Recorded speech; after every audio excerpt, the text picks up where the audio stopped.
ici je ne dis rien et je laisse passer. Hein. Et alors, souvent, alors c'est un « oh » ou une stupéfaction et un silence.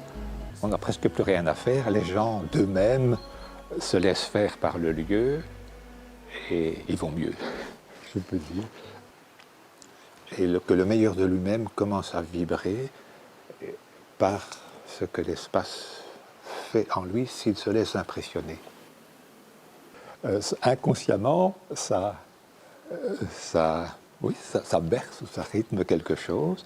Et voilà, on entre, on est appelé à retrouver un rythme personnel où son corps s'harmonise avec le lieu. Mais avec un bruit comme celui-ci, là, le carillon qui se met à sonner, ça c'est pas voulu. Ce bruit, justement, met en valeur le silence. Peut-être du plus beau cadeau qu'Orval puisse leur faire. Je dis souvent, on est une réserve naturelle de silence. Et actuellement, ça devient très couru. Et donc c'est important de le préserver ou que les gens qui viennent soient sensibles à ce silence et le respectent pour les autres. C'est encore arrivé il y a 2 jours.